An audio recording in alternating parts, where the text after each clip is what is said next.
Assalamu alaikum, family. You're tuned into the Sajdah channel.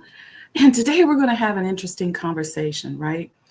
Look, we rise on the shoulders of others, mentors, collaborators, editors, assistants, elders, you name it.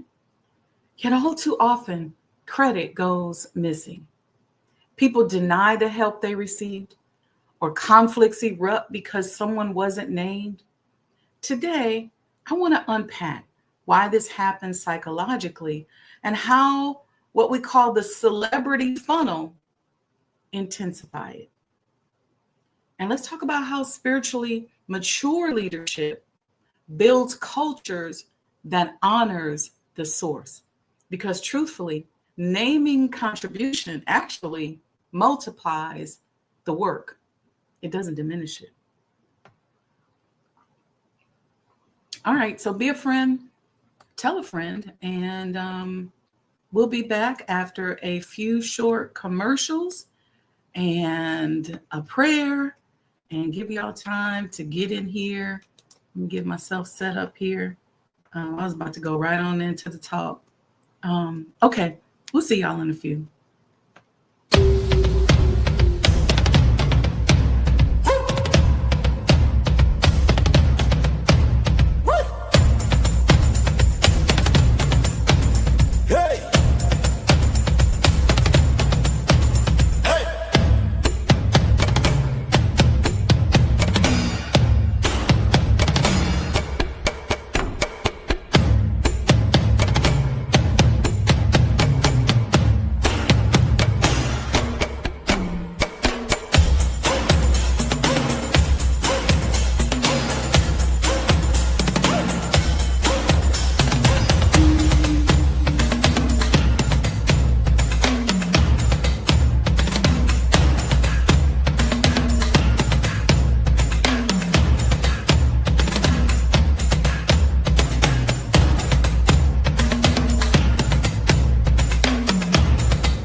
O Allah, guide me among those whom Thou hast guided aright, and preserve me among those whom Thou hast preserved, and befriend me among those whom Thou hast befriended.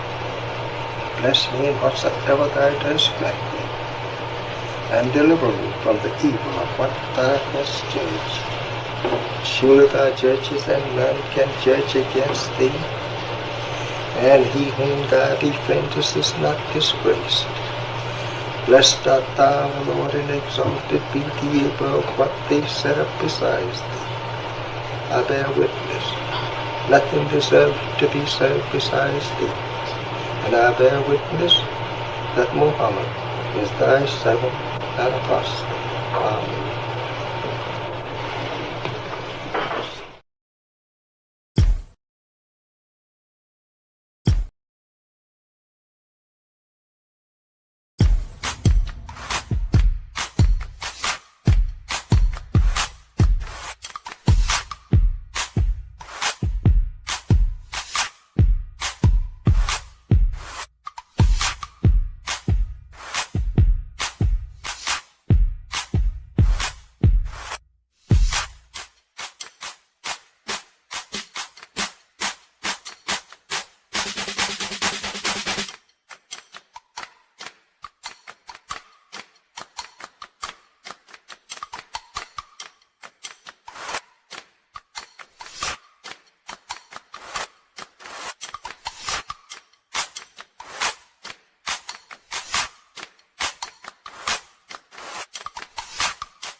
The Honorable Elijah Muhammad, who in my judgment is the master historian, taught us that of all our studies, history is the most attractive, and it is best qualified to reward the researcher. History is most attractive. Why should history be most attractive? Because history is the recorded time of the human family in its struggle to overcome obstacles. There is no life that is without struggle. The Holy Quran teaches us that man, meaning man and woman, is made to face difficulties. And after difficulty comes ease. But it is history that guides us through difficulty. For if you know how people who had difficulty yesterday got through, and if your difficulty is somewhat similar, then today we also can get through if we follow the guidance of history. This is why Carter G. Woodson and many of our black giants fought for black people to know our history. Because in not knowing our history, we don't have a guide. And without a guide, we are lost. No wonder the Bible... Assalamu alaikum, family. You're tuned into the Sajdah channel. I hope you all are doing well this morning. We're in the middle of a serious thunderstorm over here in Chicago, but that's okay. It actually is kind of peaceful with the rain and everything. It's been raining for several hours, so hopefully everybody is okay. I know a lot of times with these long-term rains, people have issues, and so we're praying that everyone is okay. All right, did y'all get y'all book? If you didn't get it, make sure you go out there and grab it. What are you waiting for? It's The Art and Science of Business. Here it is. Here's the cover right there, right there. And all you got to do is go here to the Art and Science of Business, artandscienceofbusiness.com, and download your copy. Okay. Today we're going to be covering a very interesting topic. So if you didn't hear my intro, I'm going to see if I can put it together again, right? Because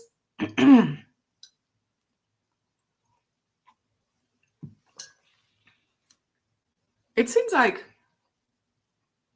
as Black people, we're really just now really starting to learn this.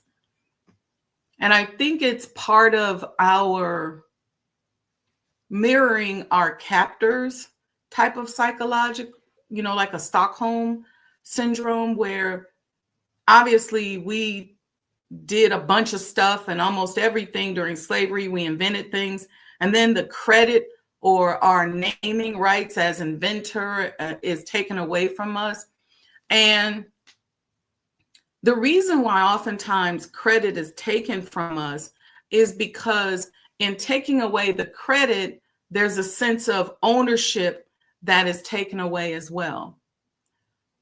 And when you hear people talk nowadays that, you can't do it alone, we rise on the shoulders of others, we've got mentors, collaborators, you got editors, you got assistants, you got elders, and everybody's in this really masculine space where it becomes very difficult to receive.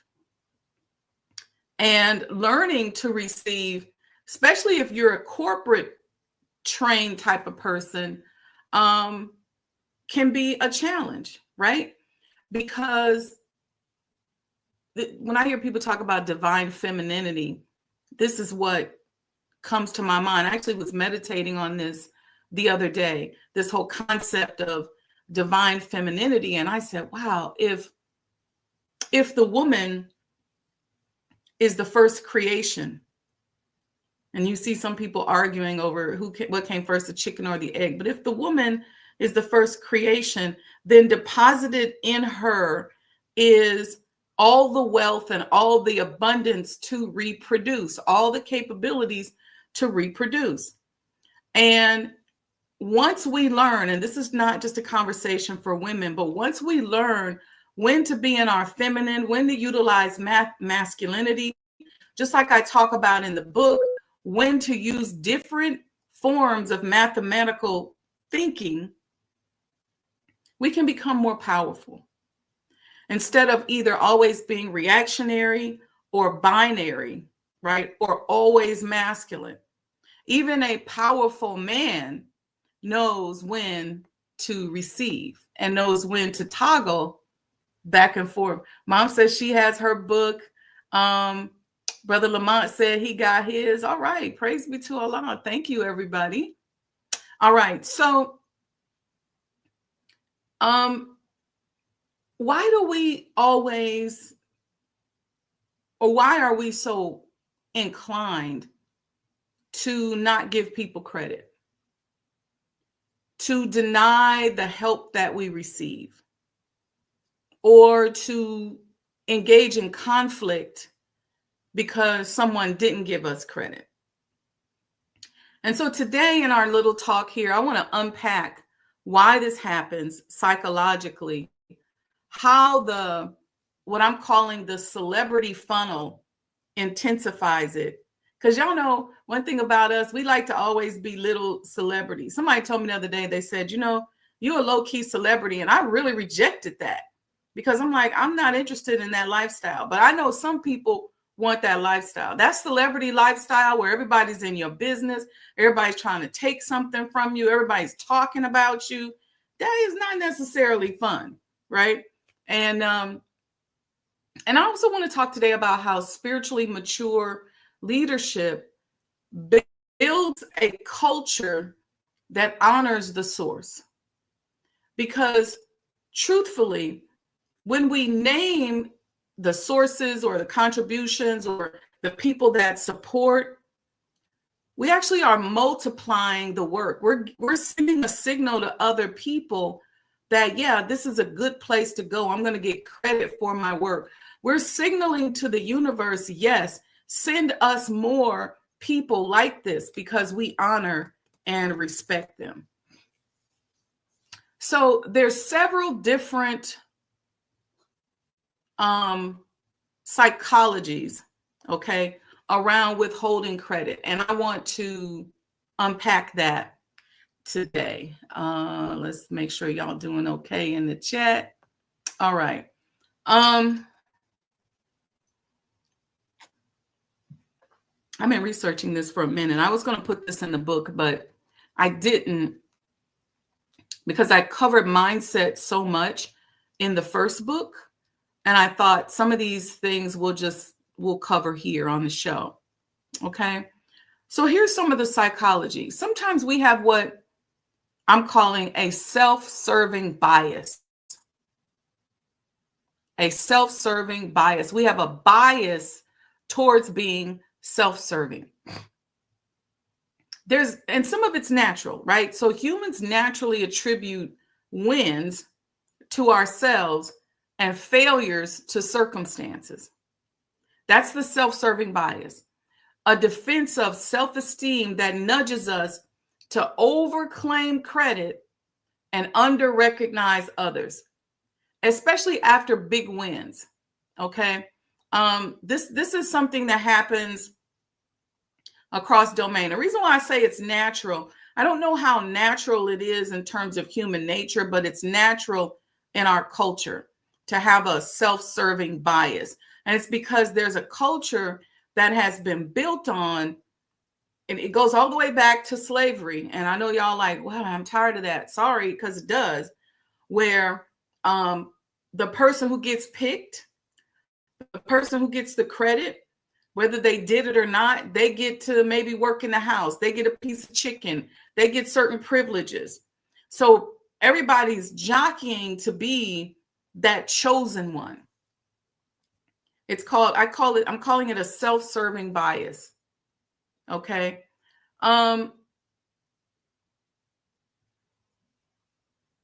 It's like we explain our own actions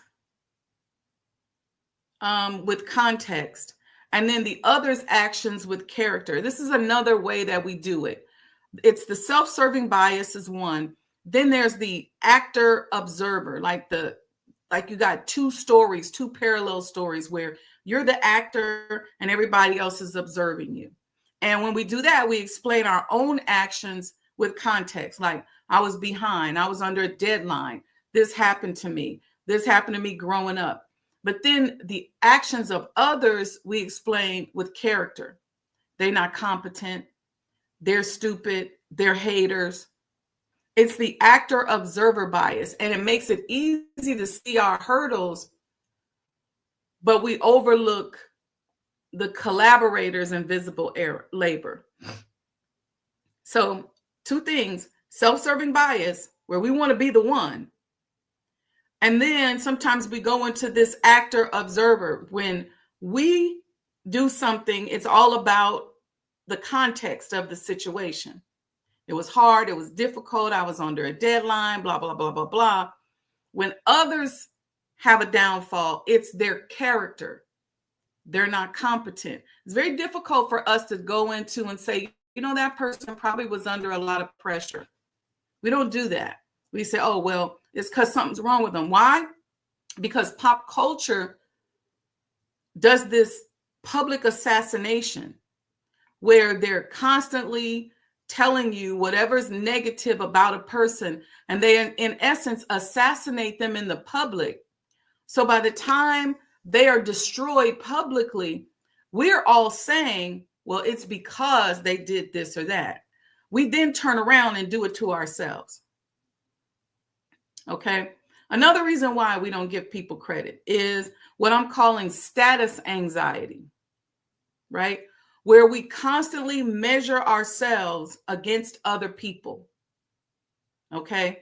I saw in psychology today, there was something similar to this called social comparison theory, right? Where when we feel threatened, some of us will protect our status by minimizing the contributions of others or keeping the names off the record. It's you see this is very common. Okay.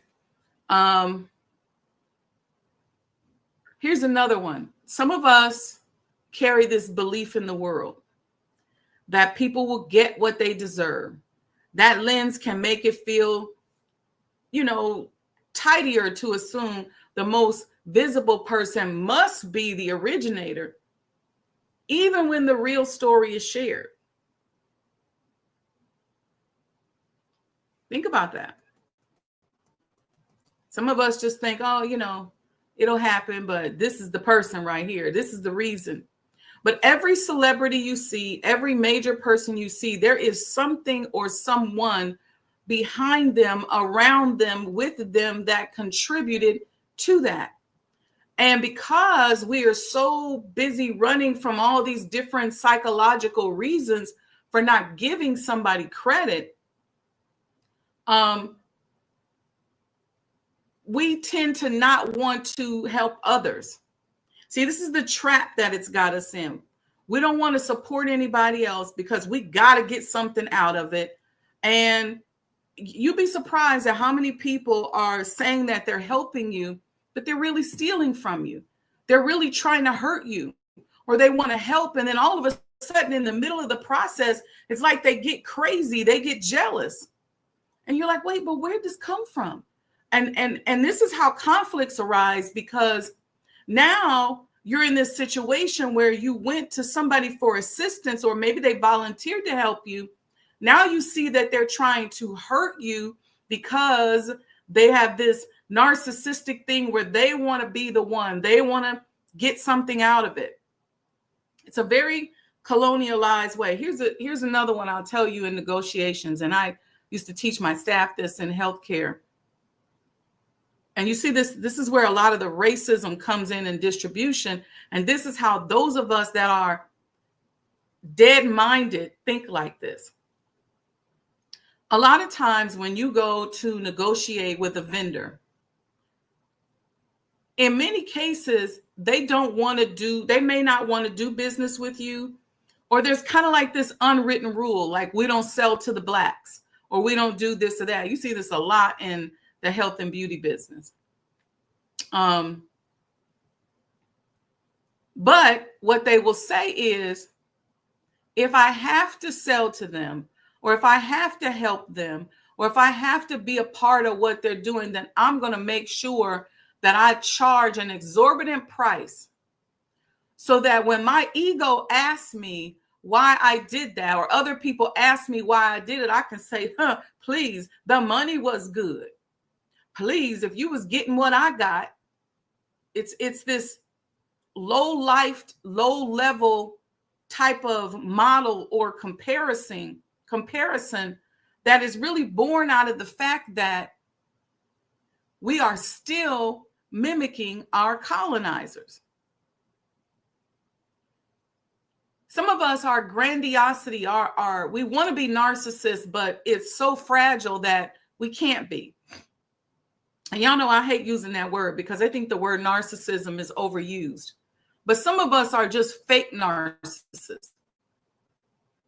And our grandioseness is very vulnerable. We chase affirmation. We hoard. We steal. We're like, I got to get what I get. And then what happens is, here's the danger that you get in. You start to surround yourself with people who are like that too. So they're trying to get something out of you just because they see you trying to get something out of somebody else. Let me tell you something. And let me tell y'all, a little amateur people out here. Don't ever let somebody see you taking advantage of your wife, your family, whether it's your mother, your cousin, your sister, because that narcissistic and thieving person that sees you doing that is most definitely going to take advantage of you. And 9 times out of 10, they're going to do what they have to do to hurt you, because deep down inside, they resent you for how you're treating that person that they thought you cared about. That's right, Brother Reginald. It's predatory. Because somewhere deep down inside, the reason that they are the way they are is because somebody hurt them. And then they find themselves in a situation with you, and you think that together, y'all getting ready to hurt somebody that you care about. It happens when women mess around on their husbands, men mess around on their wives, whether you go into business, you're trying to steal from somebody, whatever. When they see that, it triggers something in them. And so not only are they trying to get what they can get from you, they're going to tell on you. They're going to talk. They're going to throw you under the bus. They may even throw you under the bus for something that you didn't even do. And they went into it knowing that you were wrong, knowing that okay, she's a good person, but for some reason she has an issue with this person, knowing that they could do more to help you. I'm just, that part, that's somebody's word right there. You will find yourself, I've seen it thousands of times, in a world of trouble, all because you tried to hurt someone or take advantage of someone that needed your aid and assistance. You see it all the time with older people and younger people. They try to take advantage, they try to blackmail, whatever, but you will find yourself in a world of trouble. And what's the mechanism that it'll happen? The team players, the people you rolling with, they're going to throw you under the bus. So take some of that karma off of you. Take some of that energy off of you. Give credit where credit is due. If somebody comes to you and needs your help, don't use that as an opportunity to put your foot on their neck, to hurt you, because it's not to hurt them, because it's not going to come out right for you. You're going to end up hurting yourself. When God put that in the Bible, that there's a table prepared for you in the face of thine enemy, that's for everybody. So it don't exclude you. It's not just for people in the church. It's a karmic principle. It's a spiritual principle. No weapon formed against me shall prosper. These are spiritual principles. And you're not going to get away with this. So we got to get over this. I don't want to give nobody else credit. I want to take all the credit.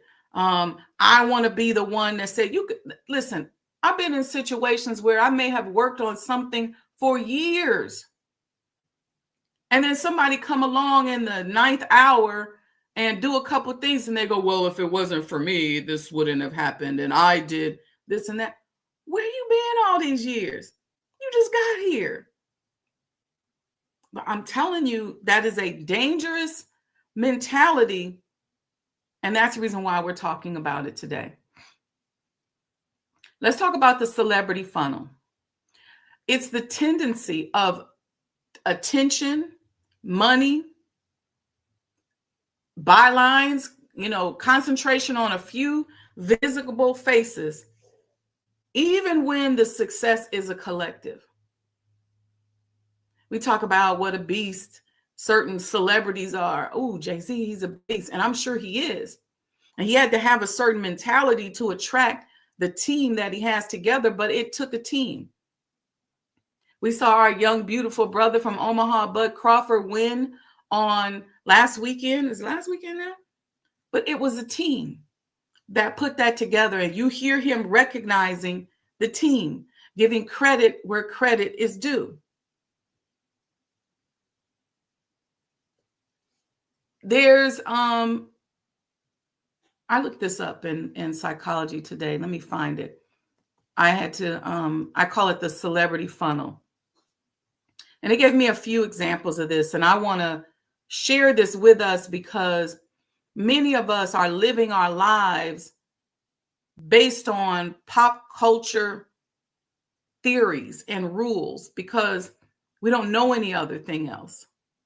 Or all we do is watch TV. We've always been told, a lot of us as Black people, try to be the star, try to be the winner, try to be in front, and not understanding what that's setting up in us psychologically. Don't get me wrong. Yes, we want to win, but there's ways to win. Let's talk about this. The celebrity funnel. The first one, the star system. Okay. They call this the media studies. Media scholars, okay, have long shown how industries build stars. Marketable images that audiences can quickly recognize and rally around. It's a star building concept. There's a person by the name of Richard Dyer,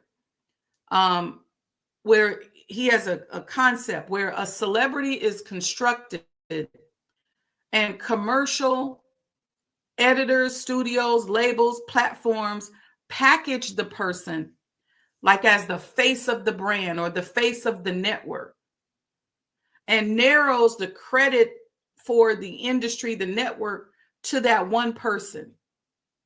So they build a media team around them. I had interesting. I had a, let me see if I can say this without naming too many names. I received a call yesterday, very similar to the call that I received years ago that I told you all about, from an agency that wanted to represent me. And they said, we can really build stardom around it. We can do this, we can do that. And they said, we'll ask you a few questions. We'll show you how to reconstruct your life. And they went into this whole slave thing. And I was listening because I really wanted to learn. And then they said, but don't worry, we we have a lot of Muslims. We have a couple Muslims who we represent, and they named them. And I was shocked. And I said, no, thank you. I said, I happen to believe in God. And I definitely believe that he will and does send the right people at the right time. I don't believe that you're the right person at the right time, because at the very first conversation in your ability, in your attempt to sell me on your agency, you're telling me how you can reconstruct my life, how you can pull all these things around me, certain people I should talk to and who I should. No, not doing it.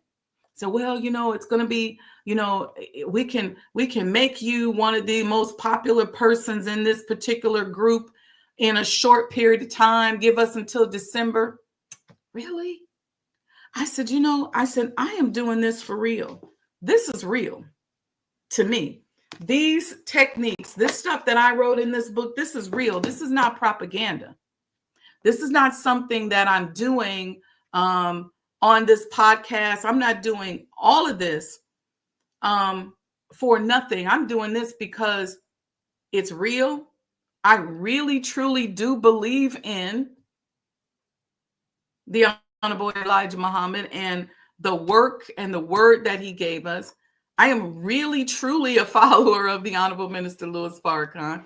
I believe in Master Fard Muhammad. And I said, but I'm a woman. I enjoy things. I like having fun. But I'm not gonna sign to an agency that would now say, we own you. And the minute you start offering me stuff, you put me in a trick bag.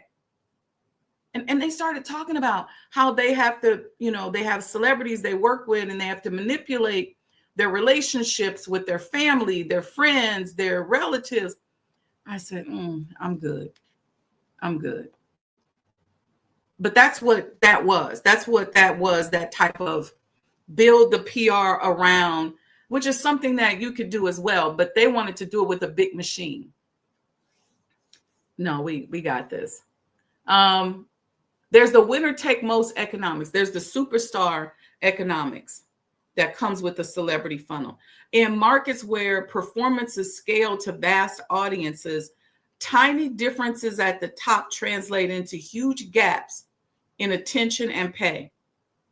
It's called the economics of a superstar. The economic skew encourages storytellers and marketers to spotlight that one person, not the coalition, not the group, okay, which again funnels the recognition upward. So if you're on a team and they say, well, everything is going to focus around this person, if you helped, it doesn't matter. It's why a lot of times in the White House, you don't know the staffers, you don't know who's helping, you don't know who's doing what behind the scenes. Because the idea is that a certain amount of economics have been placed around that celebrity and that name. And so any media outlet that utilizes that name, any algorithm that utilizes that name, all gets to eat. It's a superstar economic funnel. I know this is a lot, but I want you all to think about this. You got to know how to see this stuff and recognize it. So when you see things happening on television, I can see something on the news and I can tell you exactly what happened behind the scenes. Not only because I've been behind the scenes, but because I can see behind the scenes. A lot of that comes from knowledge. Here's something else. There's a sociologist that developed this thing called the Matthew effect. Once you have visibility, you get more of it, often regardless of who actually originated an idea. So the credit accumulates to the already famous originators without the other people getting any recognition. You see this a lot with inventions, right? You have Latimer, who was there with Thomas Edison and did most of the inventing, but Thomas Edison, they created the name and they credited accredited a lot of the invention to him.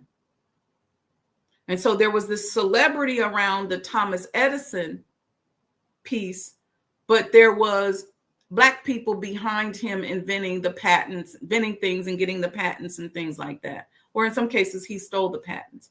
Here's just one example. I was studying something on George Washington Carver the other day. One of the reasons why Carver is not as popular as you would think he would be is because as a Black person, he was able to keep a lot of the credit.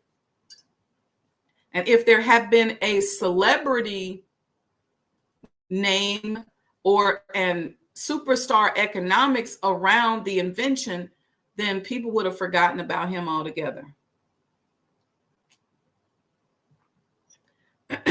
Now, there's the algorithms that are set up so the rich get richer, the attention gets more attention. So in large attention networks, there's what you call preferential attachment. And the preferential attachment means new attention flows to nodes that already have attention. So on platforms, this dynamic amplifies the star and obscures the contributors unless we deliberately reroute the attribution. This is what's happening when you sign to an agency or you get the right kind of PR behind you. They will attempt, these are techniques that are talked about in the back offices that make you and I gravitate towards certain celebrities or certain concepts. It's meant to do that. There's an intention. Okay. Now, what happens though when we are in a leadership position and we don't give credit to our staff or our team, or we build something and we act like, they didn't do anything, or the leader takes the credit for the other's work? And some of us could say, well, yeah, because if you're helping somebody and that's the leader, they're the CFO, CEO, the leader, they should get credit. And I agree with that, because if we're in an organization or a company and we got a person at the top, obviously we're all part of a collective team that is helping them or helping the company to get to the top. But those of us as leaders should take into consideration that even internally, we should give credit where credit is due. Because here's what happens. When people work hard and don't get any recognition, you have things like anger and unfairness that kind of permeates through their spirit. Oftentimes their performance drops. You'll see the cheering at first when everything gets done, like, yes, oh my God, we did it. But then when they constantly feel like they go unnoticed, and then they notice that the leader of the company is taking credit for their work, then you have employees who experience anger. They start to have this underlying gird of feeling of unfairness. It's not just that their feelings are hurt. There's measurable damage that you can find when this continues to go on in an organization. You'll see things like negative gossip start to happen. And negative gossip in an organization, research shows that it creates higher anxiety, lower productivity, or lower proactive behavior. So the energy that they should be using to be creative will leak into rumor cycles. The team oftentimes will drift off mission. The culture erodes. I've seen this 1,000 times. And this is why when we're in leadership, we have to be very careful of others in leadership, or others that we've either placed in leadership or who are maybe in leadership with us, who may be eroding the culture. Because here's what'll happen when the people are in your face because they know you're a certain way, they're like, oh yeah, I'm down for the cause. But then you may have another leader, a partner, somebody else who they sees is not down with you. Or they see that person doing something that they know that you don't really approve of. So now things start eroding, negative gossip, anxiety. Here's the other thing that happens. It's a reputation destroyer. That's not a good way to say this, but y'all know what I mean. It destroys reputations. So beyond the ethics, habitual credit taking brands a leader as insecure.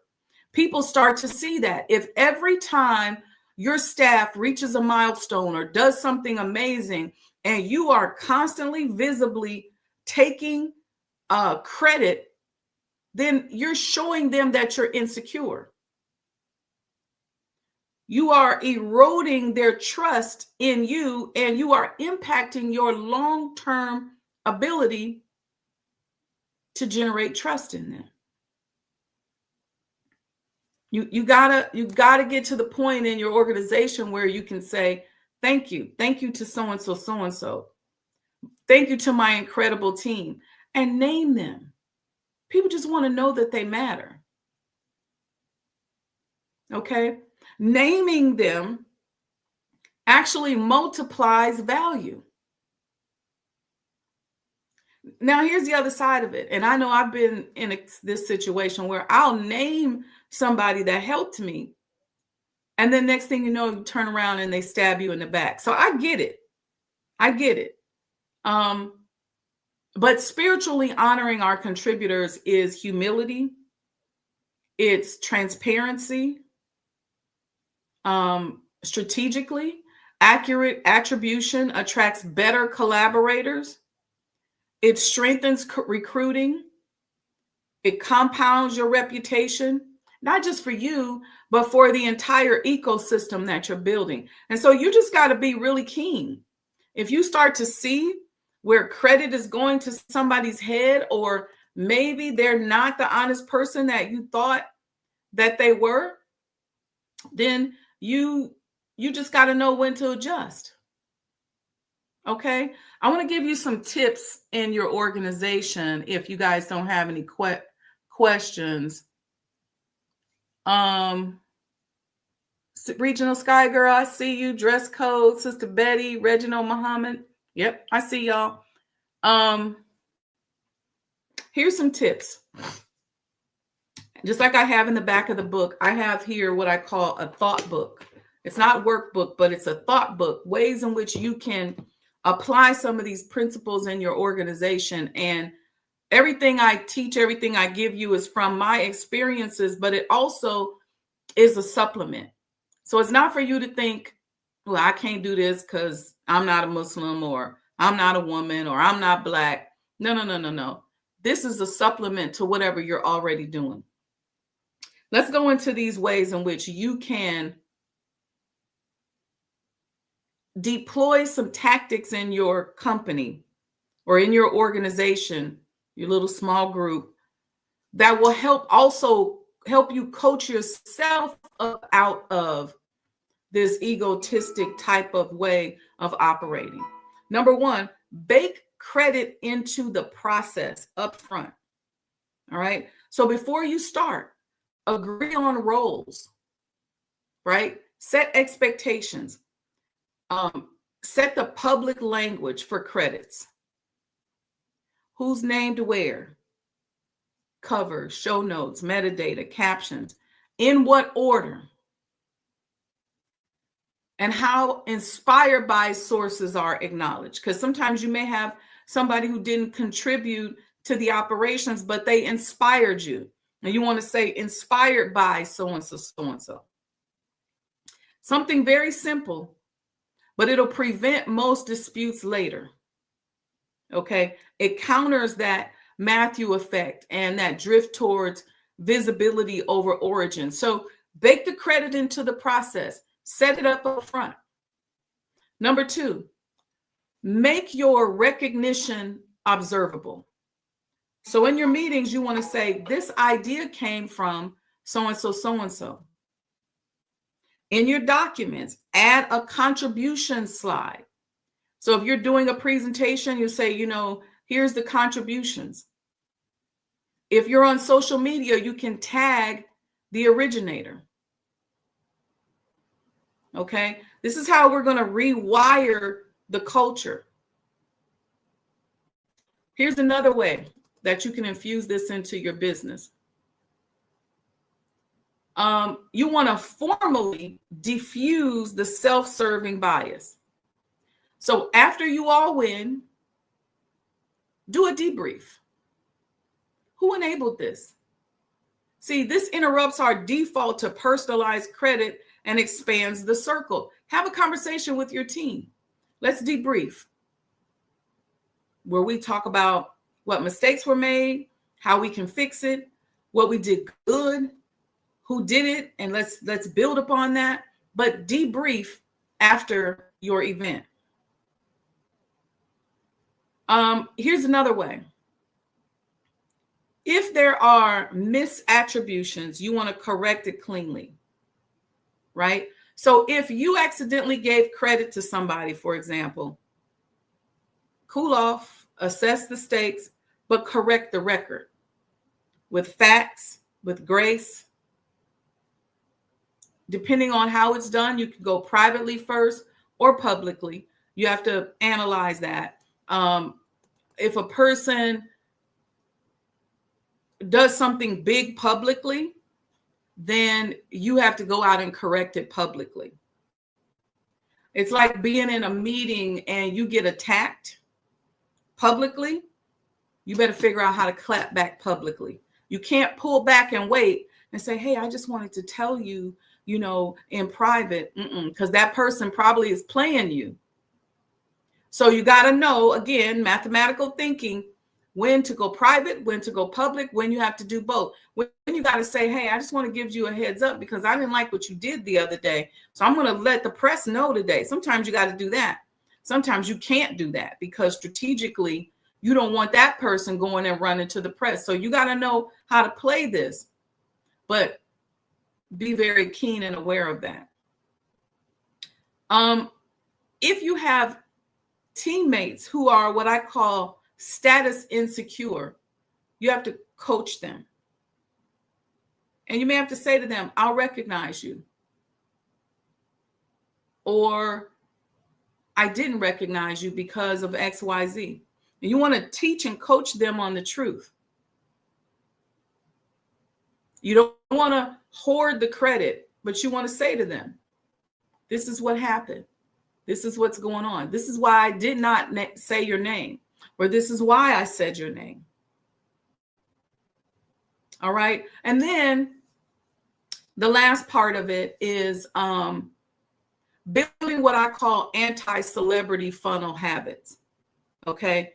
In your media, in your decks, in your book pages, widen the frame. Okay. Who helped? Who gets credit? See, we tend to focus, sometimes we're elementary thinkers, and we focus on the people that we like, or we focus on the people who act perfectly. And what I'm saying is that that's not always the best way to focus. We focus on the people who act perfectly. You cannot like somebody and still work with them if the expectations are upfront. So I hope that this helps, because this thing of getting credit or lack of credit, just like anything, it's complex. It's not black or white. It's complex because there's so many cultural contributions that are driving our behavior. And it's important that we peel back the layers and understand it. All right. Yes, Regional Sky Girl, we got Houston coming up. Go to Art and Science of Business and you can see that. We've got New Orleans coming up. We got Atlanta coming up. So we're excited, very excited. We're working on New Orleans now, and that will be out soon. So book signing, a number of things. You'll see, you'll hear about it. And we are very close to the upcoming announcement of what we're going to be doing during Holy Day of Atonement at the Honorable Elijah Muhammad House. Okay. So we're close to that. And I'm going to be quiet because I've learned that the enemy is real and active. And sometimes, you know, this is an interesting thing. To assume that everybody wants to see you win is an amateur mistake. And I've been amateur in that, and I've made that mistake in some cases. To assume that everybody wants to see you win, no matter who they are. Some people are just more comfortable with you at the level where they met you. They just, that's where they want you to stay. That's where they want you to be. And so some people are just more comfortable there. And they're more comfortable with you being there. And so, and oftentimes you're going through and you're trying to figure out, what did I do to this person? You know, I thought this was my friend, my cousin, my sister, my brother, my mother, my father, my best friend. I thought what you did was you won. What you're doing is you're winning. What you're doing is you're threatening to elevate in a space where maybe they're not doing anything, or somehow your elevation is triggering them. It's not necessarily up to you to figure it out. You just got to recognize it and know when you need to be mindful. And we've been teaching on this a lot, because one of the biggest ways in which organizations are destroyed, in which people's relationships are destroyed, in which people hurt themselves, is because they're trying to hurt somebody that came to them in a vulnerable situation. And karma's real. So we got to be mindful of that. All right, family. Let me see what else. Oh, this Thursday, I'm going to be on a podcast with it's the 7th Region Coalition to Help Save Lives. Check my social media out. It's 6:30 p.m. Central Time. And it's actually a YouTube podcast.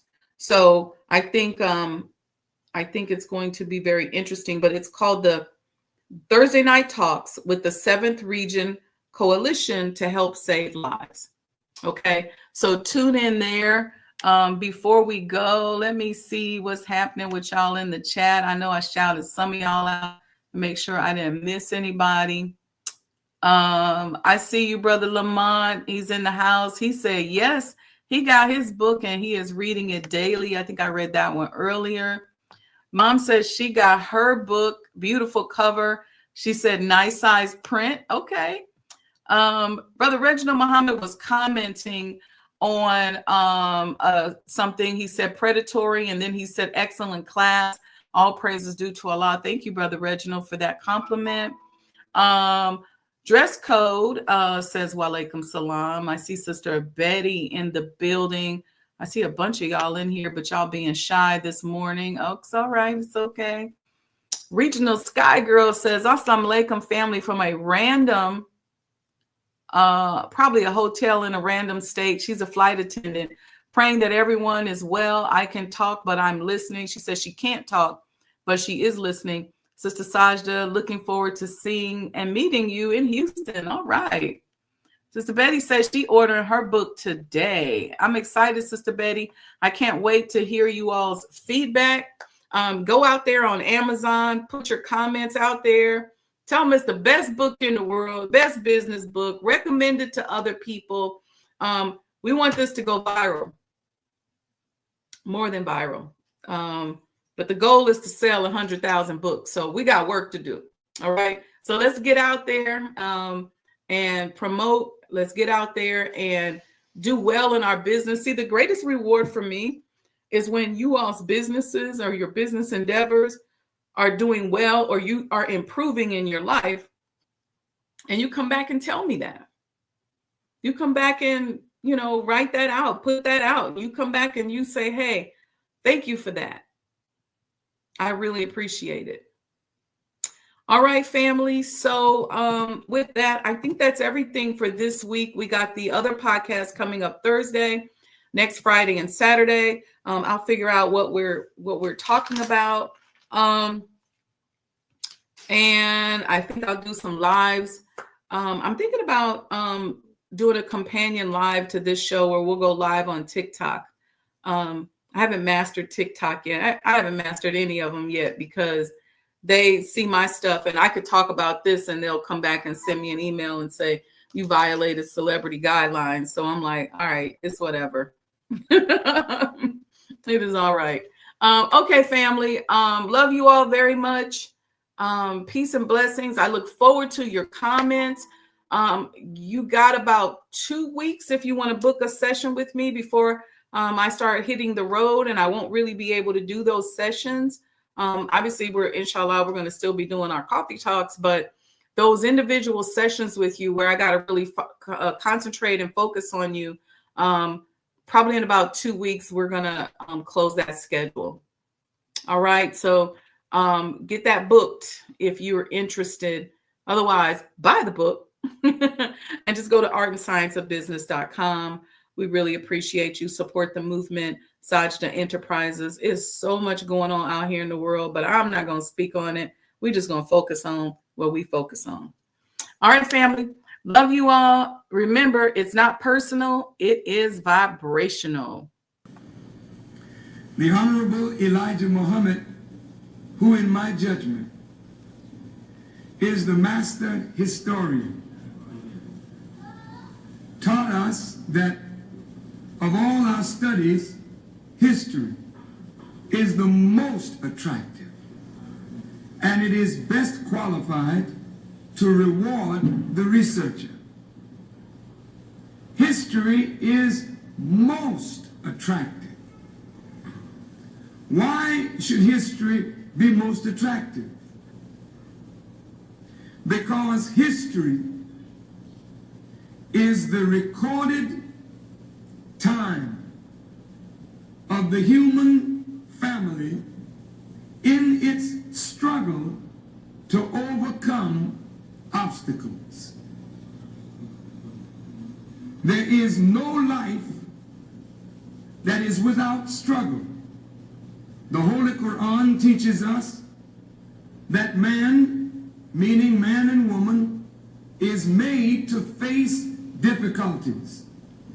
And after difficulty comes ease.